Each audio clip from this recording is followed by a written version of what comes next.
Right, hi, I'm Paul Day. Myself and my colleague Steve, we're going to introduce ourselves in a second. Just going to talk to you this afternoon about union representation for primary care and GP practice-based pharmacists, and why that's important to pharmacists and why that's important to employers in this rapidly developing part of the world of pharmacy.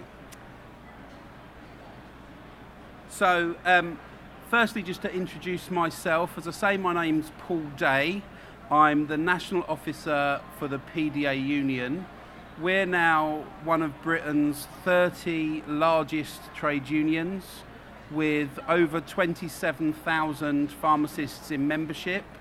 That's pharmacists in hospital, that's pharmacists in industry, that's pharmacists in primary care and GP practice, and indeed in community pharmacy too. So we are the voice of individual pharmacists in the profession.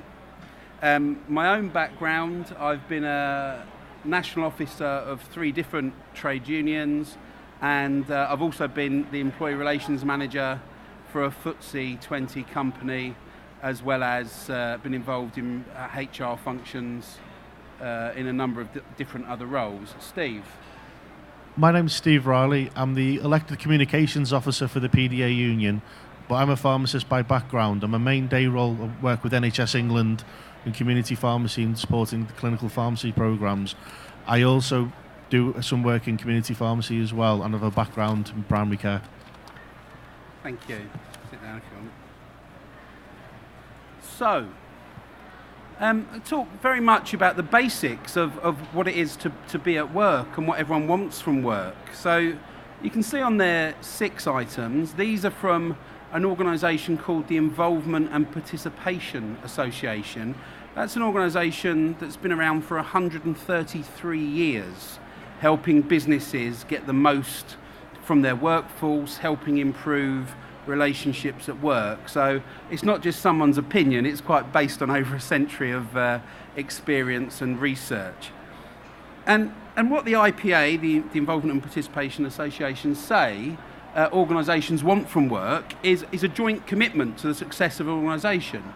So what that means is employers and employees in a pharmacy context want to see patient safety. Employers and employees want to see contracts fulfilled. And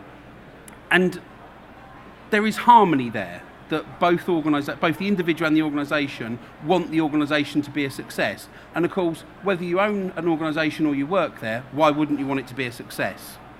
The second point, joint recognition of each other's legitimate interests. It is entirely legitimate that if you run a business that you want to make profit from it.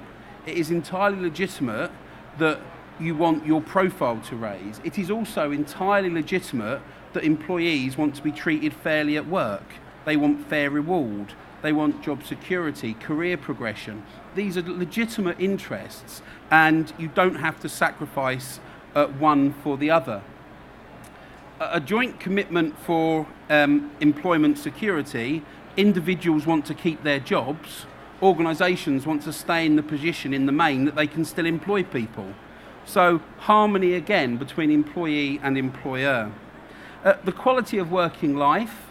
I think it's fair to say most people want to be surrounded by happy people rather than miserable people.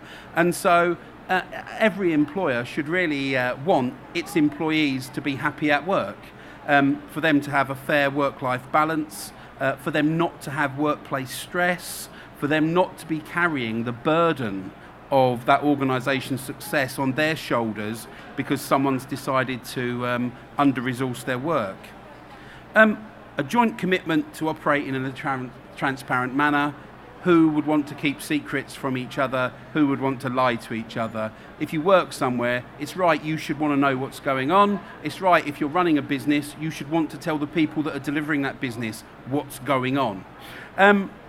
And a joint commitment to add value to the arrangement. Again, I don't think I've ever met anybody who really says, I'm going to go to work today, do a bad job, and come home and be miserable. Everybody wants to go to work and do a good job.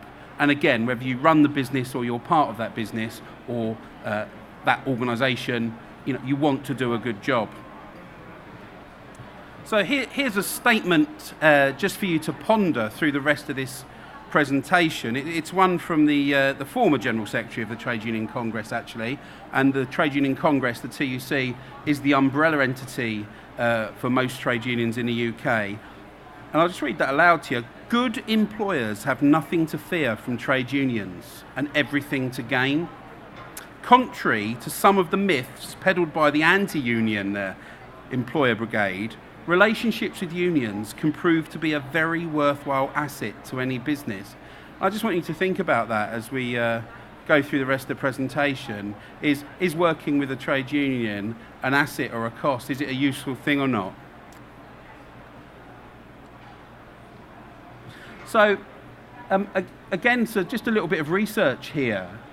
This was done by the University of Leeds, based on what's called the workforce or the Workplace Employment Relations Survey. That's a government survey. It's been run about 6 or 7 times over the last 20, 30 years, which really looks into conditions at work, employee relations, morale at work.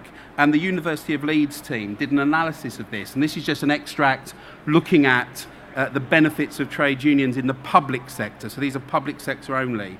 So the academics found that between 3,000 and 7,000 less dismissals happened at work because trade unions were involved. So that meant that conditions had not got so bad between the employer and the employee that someone was made redundant or sacked. But actually, the relationships was retained because of the union's involvement. And then they put a cost to that, because what they've said is, when you look at the cost of recruiting a replacement if you've sacked somebody, over the span of the public sector in the UK, the academics suggested that's worth somewhere up to 29 million pound a year of benefit to the public sector. And of course, to us as taxpayers, there's benefit to us that our money as taxes isn't going to pay people off in redundancy in dismissals, because organisations aren't run properly. Well-run organisations don't spend so much money on dismissing people. Also, because of a focus on health and safety, and of course we very much include mental health and stress, work-related stress in that, less days lost across the public sector, somewhere a financial benefit of between 7.5 million to 13 million to the public sector, and therefore again to us as taxpayers, by not having people off sick, because people are healthy enough and can face work in the morning. So again, a financial benefit. And then higher productivity. And again, that total analysis of that was 2/3 of £1 billion of benefit. And that's benefit because people are more productive at work, so it's a benefit to employers. It's a benefit to employees because they can earn more in their career because they're learning skills. And it's a positive impact to the state, because as people are earning more, they're paying more taxes. So again, huge financial benefits to the public sector of working with trade unions, as independently assessed there. So what do pharmacists think of trade unions? Now, clearly, a generation or two ago, we, the PDA, didn't exist. Not many people were in trade unions. There were and still are some trade unions who have some pharmacists in membership, but nobody anywhere close to the number of pharmacists we've got in membership as a trade union. And you can see from our membership numbers there, these are our accredited numbers at the end of each financial year. And I'm pleased to say our numbers have increased more since then. And I'm pleased to say that not because we want more members, because we're able to help more people, and that's what we're about. We're about helping pharmacists in the workplace and with their career. So you can see what pharmacists think about trade unions is it's an increasingly a good idea, and more pharmacists are members of trade unions. So what else do unions bring to an employer? If I try and be a bit more specific, a bit more practical. One is a single point of contact. If you employ 10 people or 20 people or 500 people or whatever, if you're making change, you've got to communicate that, and you've got to discuss the possibility of that change with lots of different people. Whereas if you're recognising a trade union, you can talk to that union as the voice of workers, and you can run ideas through with them and see what they think. And because they're able to independently represent your employees, because they're able to anonymously raise issues, say, some of your employees think X or some of your employees think Y, you can have a more frank conversation without an individual saying, well, I'd like to raise an issue, but I'm frightened of what the consequences for me might be if I raise that issue. So it's that single point of contact benefit.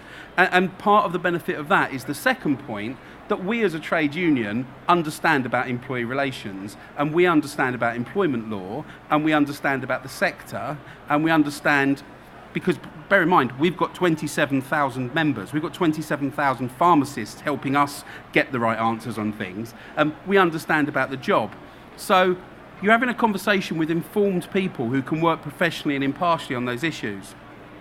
And because of that, employees at work know that somebody is on their side speaking to the employer. So your employees are happier at work because they know someone's on their side, independently speaking on their behalf. And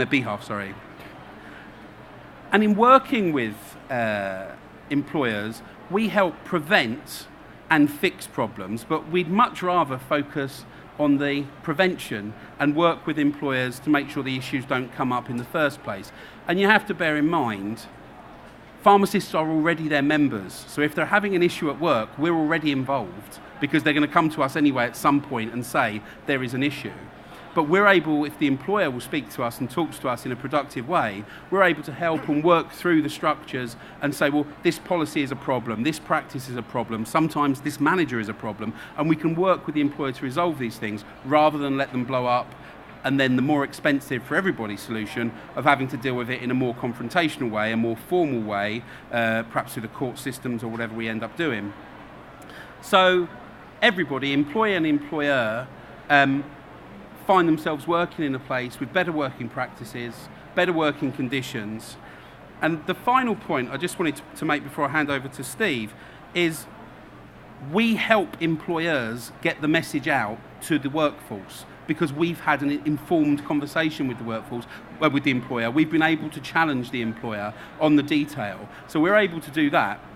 And in doing that, it helps employers get the message out to people because there's a clear message, a friend is telling them what's going on rather than the employer. Now, Steve's going to talk specifically about the primary care sector. Steve.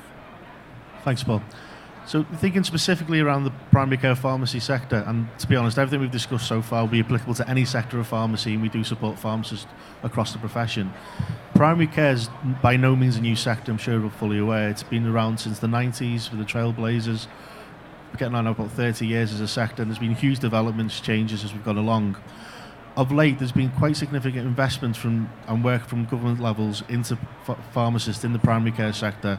Look at the example in England, the NHS England pilot, they're looking to have about 1,500 extra pharmacists working in primary care as independent prescribers.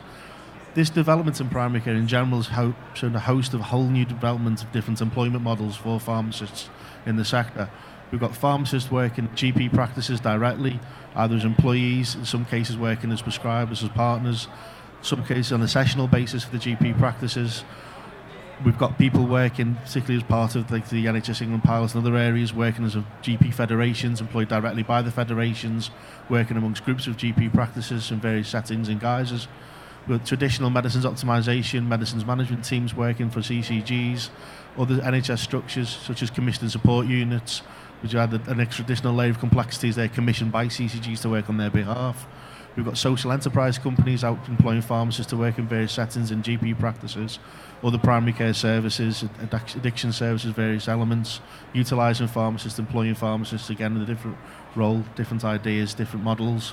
With private healthcare companies out employing pharmacists to go on a sessional basis to GP practices. And if you walk around the stands today, you'll see a number of different organisations who will employ pharmacists to go and do sessional work for GP practices, do specific projects. Again, all employing the use of pharmacists in that setting in a different way. And right down to people on a self-employed basis who go and do a sessional work for a GP, a number of GP practices, working as a locum basis, maybe going and doing clinics as a prescriber, doing a variety of roles, working in those different settings. We've had also a huge host of development in the pharmacist's role in the primary care setting with the increase in independent prescribers. So it brings a whole host of different responsibilities, different competencies required. where pharmacists may be making advice to GPs about changes to medications, doing some reviews on patients and getting the GP to change later on. We now have pharmacists holding their own clinics, being the independent prescriber, and they will hold that responsibility for whatever prescription they sign, be it given the direction of a secondary care consultant, guidance from the GP in the practice. We have pharmacists now signing prescriptions for patients with that responsibility directly on their heads.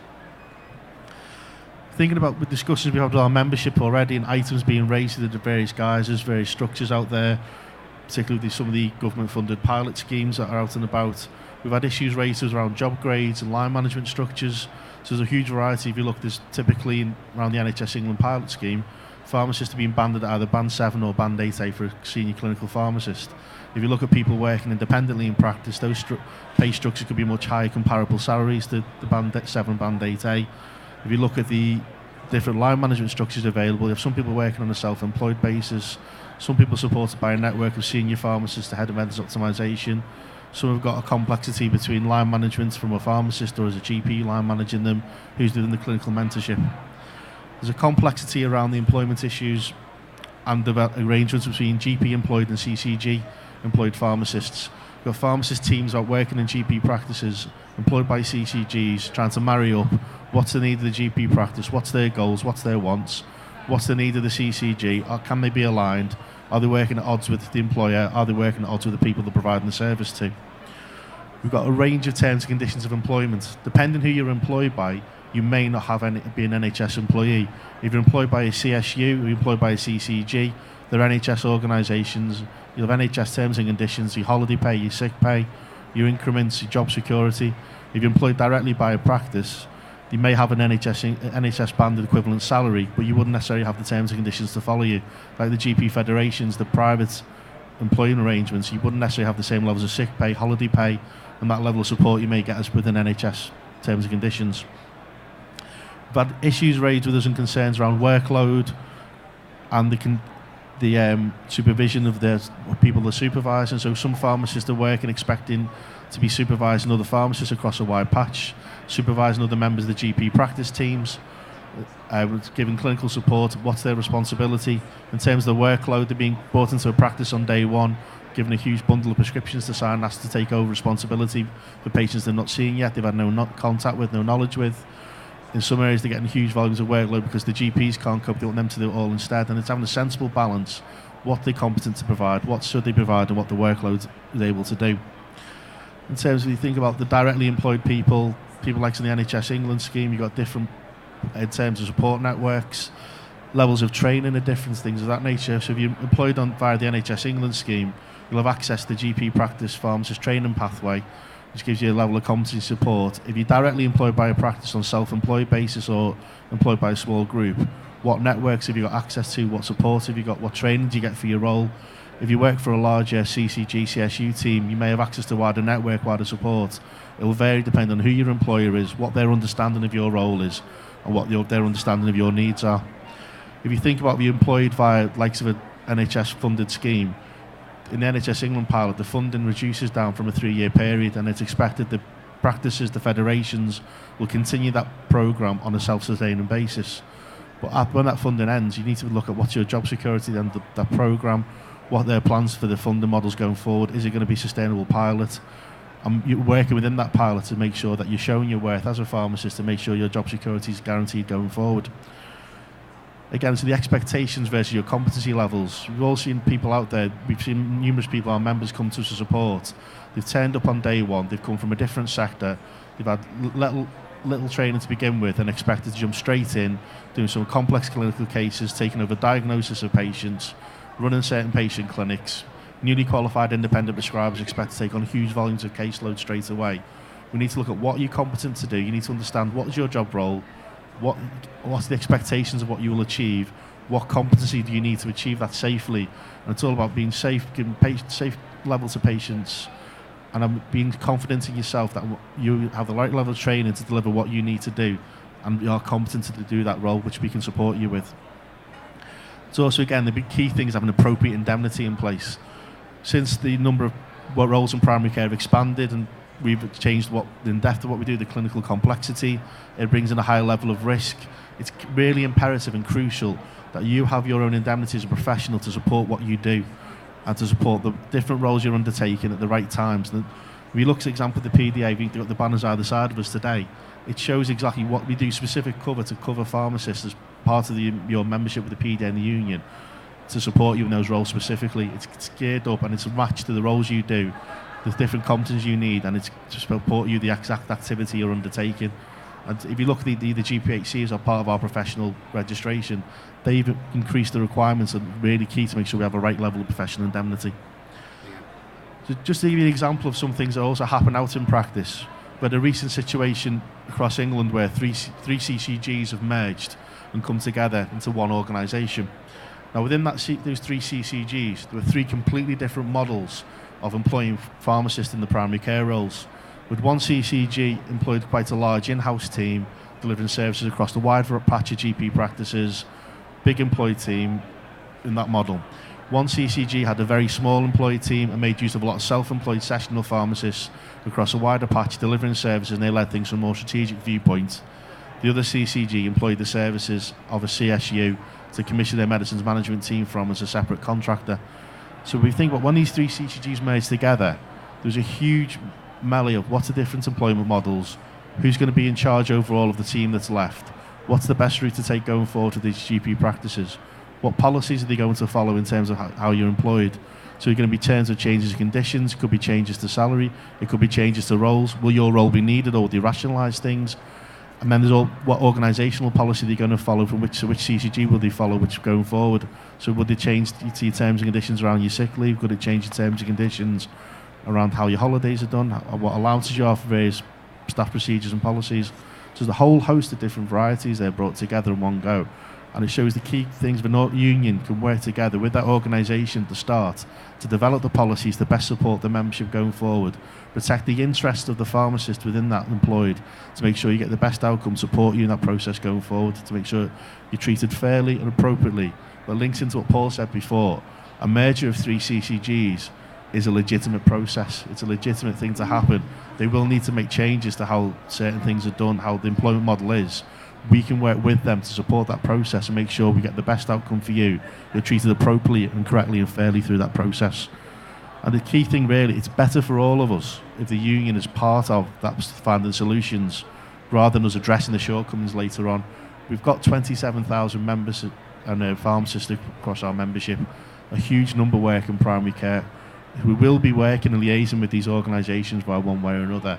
It's better for us to be working with them at the start to develop the policies supporting you going forward than have to come in at the end to try and clear up things when they've gone wrong, which we will do and support you with, but we can prevent it to begin with.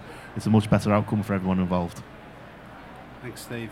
Yeah, and so what can we do about it? What's the call to action on this? And basically, if you're a pharmacist and you're not a member of the PDA union, then you should join us. If you're an existing PDA member, then contact us. Make sure we know where you work. We're relying, your employers don't tell us if you change jobs, so make sure you sign on to your membership record and keep us up to date with where you're working, so that if we know something's happening where you work, we can contact you about it directly, because we target messages to people that work for different employers.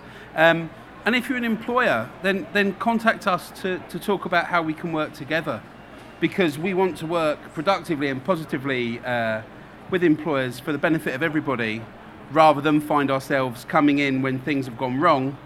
We'll still come in, but we'd rather be there in the first place, preventing it going wrong in the first place. So that's how you can join, online or by phone, and that's how you can contact us. Or you can come round to the corner for the big stand, we can have a conversation, we can support indeed. You now and have a look at things going forward.